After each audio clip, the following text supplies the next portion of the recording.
ವೀಕ್ಷಕರೇ, big Boss season 12ರ contestant ಆಗಿ ರಾಶಿಕಾ ಶೆಟ್ಟಿಯವರು ಬಿಗ್ ಬಾಸ್ ಸೀಸನ್ನಲ್ಲಿ ಒಂದು ಸ್ಪರ್ಧಿಯಾಗಿ ಆಟ ಆಡಿದರು. ನಿಮಗೆಲ್ಲ ಗೊತ್ತಿರ್ಬೋದು. ಈ ವಿಚಾರದಲ್ಲಿ ಬಿಗ್ ಬಾಸ್ ರಾಶಿಕಾ ಅವರು ಲವ್ ಫೇಲ್ಯೂರ್ ವಿಚಾರ ಹೀಗೆ ಚರ್ಚೆಗೆ ಬರ್ತಾ ಇದೆ. ಅಂದರೆ ಇಷ್ಟು ದಿನ ಅವರು ಬಿಗ್ ಬಾಸ್ ಸೀಸನ್ ಅಂದರೆ ಬಿಗ್ ಬಾಸಲ್ಲಿ ಆಟ ಆಡಿ ಹೊರಗಡೆ ಬಂದ ಮೇಲೆ ಈ ವಿಚಾರ ಚರ್ಚೆಗೆ ಬರ್ತಾ ಇದೆ. ಅಂದರೆ ಬಿಗ್ ಬಾಸ್ ಸೀಸನ್ ಮುಗಿಸಿದ ಮೇಲೆ ರಾಶಿಕಾ ಶೆಟ್ಟಿ ಅವರ ಒಂದು ಜೀವನದಲ್ಲಿ ಏರುಪೇರಾಗಿದೆ ಅಂಥೇಳಿ ಹಲವು ಮಾಧ್ಯಮಗಳು ಮತ್ತು ಹಲವು ಮೀಡಿಯಾಗಳಲ್ಲಿ ನೀವೆಲ್ಲ ನೋಡಿರ್ಬೋದು. ಆ ವ್ಯಕ್ತಿ ಯಾರು ಅಂಥೇಳಿ ನಿಮಗೂ ಕೂಡ ಕುತೂಹಲ ಇರ್ಬೋದು. ಆ ವ್ಯಕ್ತಿ ಬಿಗ್ ಬಾಸ್ ಸೀಸನ್ 10ರ ಒಂದು ಸ್ಪರ್ಧಿಯಾಗಿದ್ದರು. ಆ ವ್ಯಕ್ತಿ ಜೊತೆ ಮೊದಲು ರಾಶಿಕಾ ಶೆಟ್ಟಿಯವರಿಗೆ ಭಾಳ ನಂಟಿತ್ತು. ಹಾಗಾಗಿ ರಾಶಿಕಾ ಶೆಟ್ಟಿಯವರು ಮತ್ತು ಆ ಒಬ್ಬ ವ್ಯಕ್ತಿ ಭಾಳಷ್ಟು ಸುತ್ತಾಡಿ ಲವ್ ಮಾಡಿ ಆಮೇಲೆ ಬ್ರೇಕಪ್ ಆಗಿ ಈಗ ಬಿಗ್ ಬಾಸ್ಗೆ ರಾಶಿಕಾ ಶೆಟ್ಟಿಯವರು ಎಂಟ್ರಿ ಕೊಟ್ಟಿದ್ದರು. ಬಿಗ್ ಬಾಸ್ ಸೀಸನ್ 12ರಲ್ಲಿ ಚೆನ್ನಾಗಿ ಉತ್ತಮ ಒಂದು ಪ್ರದರ್ಶನ ಮಾಡಿದ್ದರು ರಾಶಿಕಾ ಶೆಟ್ಟಿಯವರು. ತಮ್ಮದೇ ಆದಂಥ ಒಂದು ಆಟವನ್ನು ಆಡಿ ಕೊನೆಗೆ ಎಲಿಮಿನೇಟ್ ಆಗಿ ವಾಪಸ್ ಬಂದಿದ್ದರು ಮನೆ ಹೊರಗಡೆ.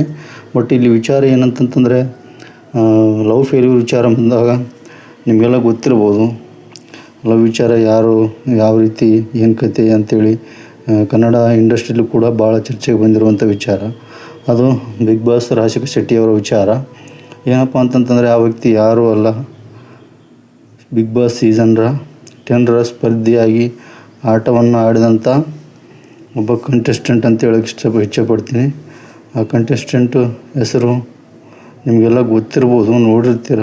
ಆಲ್ರೆಡಿ ಈಗ ಒಂದು ಹುಡುಗಿ ಜೊತೆ ಸುತ್ತಾಡ್ತಾ ಇದ್ದಾರೆ. ಆ ವ್ಯಕ್ತಿ ಆಲ್ರೆಡಿ ಈಗ ಒಂದು ಹುಡುಗಿನೂ ಕೂಡ ಮದುವೆ ಆಗ್ತೀವಿ ಅಂಥೇಳಿ ಫೈನಲ್ಲಾಗಿ ಡಿಸಿಷನ್ ತೊಗೊಂಡಿರುವಂಥ ವ್ಯಕ್ತಿ ಅಂತಲೇ ಹೇಳ್ಬೋದು. ನಿಮಗೆ ಗೊತ್ತಿರ್ಬೋದು. ನಾನು ಹೇಳೋದಕ್ಕಿಂತ ನೀವಂತೂ ನೋಡಿರ್ತೀರ. ಆ ವ್ಯಕ್ತಿಯ ಹೆಸರು ಕೂಡ ನಿಮಗೆ ಗೊತ್ತು.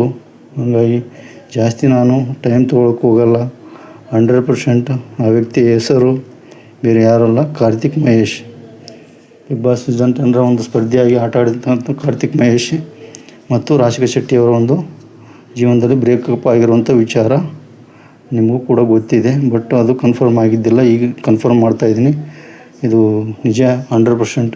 ಕಾರ್ತಿಕ್ ಮಹೇಶ್ ಅವ್ರ ಜೊತೆ ರಾಶಿಕಾ ಶೆಟ್ಟಿಯವರು ಬ್ರೇಕಪ್ ಆಗಿ ಈಗ ಸೂರಜ್ ಸಿಂಗ್ ಜೊತೆ ಸುತ್ತಾಡ್ತಾ ಇದ್ದಾರೆ.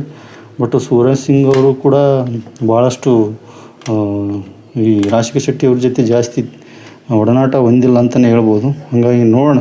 ಈ ವಿಚಾರದಲ್ಲಿ ಅಂತೂ ನಾನು ನಿಜಾನೇ ಹೇಳಿದ್ದೀನಿ. ಮತ್ತು ನಮ್ಮ ಚಾನಲ್ನ ಸಬ್ಸ್ಕ್ರೈಬ್ ಮಾಡಿ. ಮತ್ತೆ ಮುಂದಿನ ವೀಡಿಯೋದಲ್ಲಿ ಸಿಗೋಣ. ನೀವು ನಮ್ಮ ಚಾನಲ್ನ ಸಬ್ಸ್ಕ್ರೈಬ್ ಮಾಡಿಟ್ಕೊಂಡ್ರೆ ಮುಂದಿನ ವೀಡಿಯೋಗಳು ನೋಟಿಫಿಕೇಷನ್ ಆಗ್ತಾವೆ. ನಮಸ್ಕಾರ.